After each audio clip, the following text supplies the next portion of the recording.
We now return to Roy Stories, Season 3, Tales from Tewanta, Episode 6, The Body.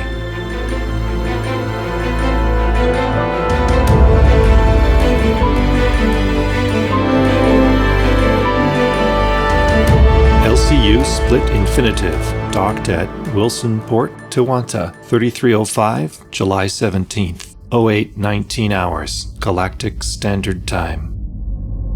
Kayleigh sat in the first-class cabin in Commander Tomasson's ship, LCU Split Infinitive, and double-reviewed the plan that she, Frank, Hiroko, and Harold had just devised. She and Frank had decided that they were going to dispose of the body that they had found in the FSD maintenance tube.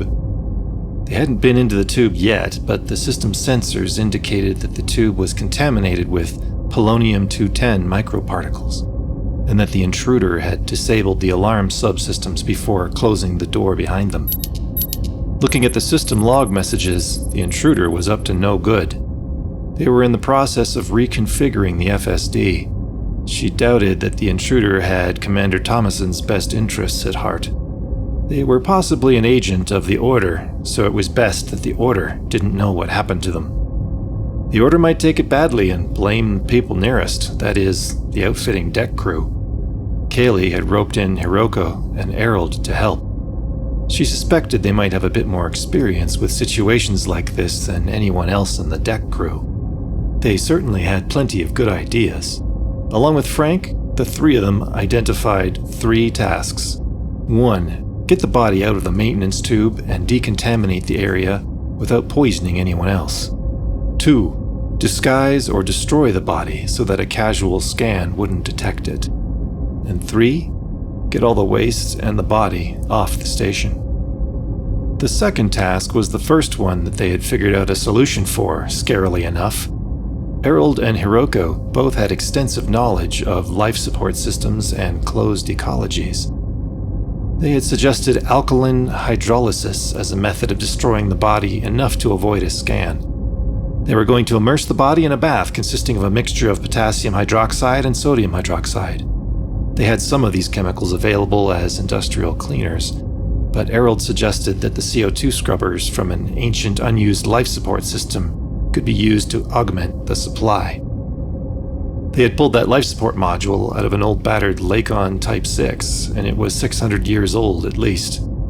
They had been meaning to break down and dispose of that module for years, but never got around to it, so that helped with Part 3 of the plan. It gave them a cover for getting some containers of chemical waste off the station. Harold was in the process of breaking down the scrubber and would soon have the alkaline bath set up in the hold of the LCU Split Infinitive. The tricky part of the plan was decontaminating the ship. If the intruder wasn't already dead, Kayleigh would have killed them herself if they had made such a mess of things. The ship's computer estimated that about 5 grams of polonium microparticles had been released into the maintenance tube. That was enough to kill everyone on the station horribly. Even tiny amounts could be lethal. They decided that all the air, the body, and all the intruder's possessions in the tube would be considered contaminated and be removed and put into a chemical waste container. Once closed, that container wouldn't be safe to open without specialized equipment for about 11 or 12 years. Their plan was to set up an airlock outside the maintenance tube and put some decontamination drones and a cryo-vacuum pump inside, before opening the tube access hatch and taking down the isolation force fields. The vacuum pump would remove all the gas from the area, and the drones would clean up all the surfaces in there. There was a lot to clean up. To speed up the process, the ship's own cooling systems would be used to cool down the entire FSD area. Given how good the heat management system was on this ship, that should speed up the process of removing the air considerably. The vacuum pump would be completely contaminated during this and would need to be dumped. The decontamination drones would probably be okay. They were designed for work like this. For the last part of the plan, Hiroko would fly 2 containers full of chemical waste off the station. The official plan would be to fly to the refinery in Chu 1 and have the waste recycled. The actual plan was to dump it in a ravine on an uninhabited planet somewhere out of the system. Dumping it into a star or gas giant was suggested but was considered too risky. they dumped the containers at a distance far enough away for the operation to be safe, then some ship would detect the containers as a degraded signal source and try to salvage them. Better to dump them on a boring, lifeless world that nobody could be bothered surveying. Nothing obviously wrong with it. Kayleigh muttered to herself. And I can't think of anything better given the time and resources we have available. I guess I should just get to work. Wilsonport, Tewanta, 3305, July 17th, 15:54 hours, Galactic Standard Time. George Smith reviewed the work order for his next task. He had to check 2 containers of chemical waste to make sure that they were safe to transport, and load them onto a hauler named Apfelkuchen. The containers had just arrived, and the ship was scheduled to depart in 20 minutes. The pilot, a woman named Hiroko, was already on board the ship and had done all the normal pre-flight preparations and checks. The cargo was the last thing to be dealt with. George reviewed the manifest for the containers on their integrated control panels. A mix of concentrated hydroxides, sodium hydroxide, and potassium hydroxide. Damaged mechanical equipment with heavy metal contamination. Some biowaste contamination, too. A quick scan with his own hand scanner was in broad agreement. Definitely not explosive drugs or weapons, which was a relief to George. The containers were banged up a bit, as if they had been rolled about a bit. He would have to have words with the outfitting deck mechanics about that. They should know better. Containers were pretty robust, but lasted a lot longer if they were handled properly. Also, they should have separated the biowaste into a separate container. However, none of this was any reason to delay the transport. He cleared it and was about to load it when he spotted the official Tewanta Order customs officer walking up to him.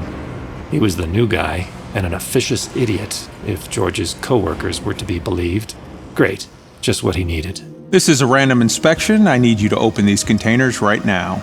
You sure you want to do that? I can't do that here. Are you disobeying a direct order? No, just pointing out that these containers are chemical waste, and according to procedure, must only be opened in hazardous materials zones. Everyone working in that zone must be in a hazardous environment suit.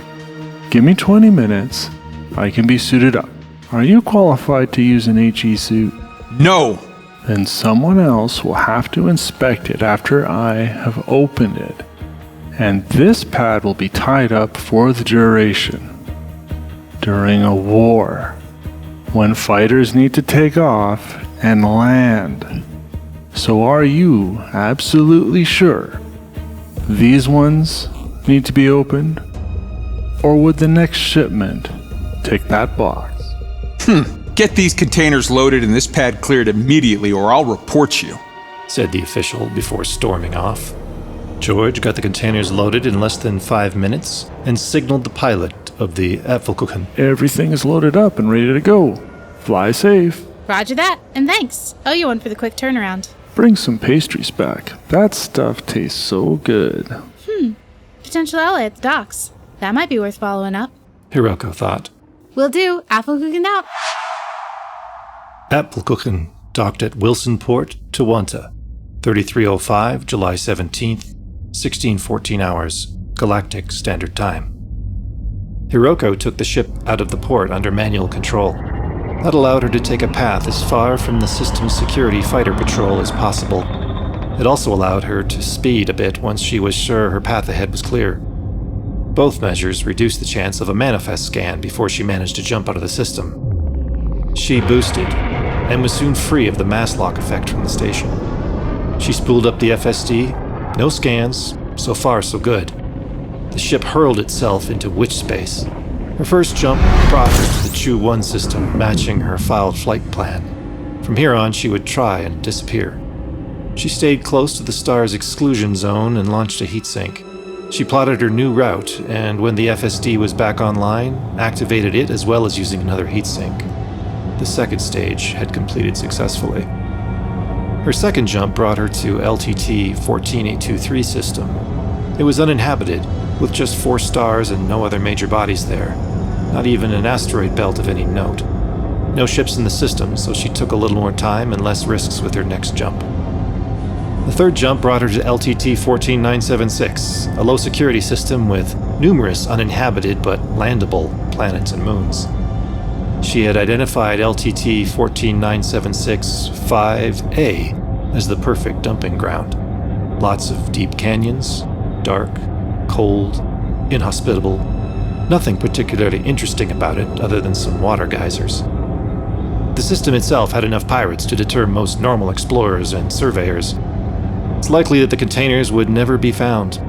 In about 12 years' time, the radiation would be at near background levels, and the body would never be identified. Even now, there wasn't much left. The alkalis had dissolved the soft tissues and weakened the bones. A bit of rolling about with the remains of the vacuum pump and scrap from that ancient life support system, and those weakened bones were just small fragments. Hiroko brought the ship down in a dark canyon without being noticed at all. And after a short trip out in the SRV, had lodged the 2 containers at the bottom of a narrow ravine. Good luck to whoever planned on salvaging those, she thought. She took off and jumped out of the system without attracting the attention of any other ship. Job well done. She said to herself. I think I deserve a slice of Battenberg cake when I get back to Macomb City.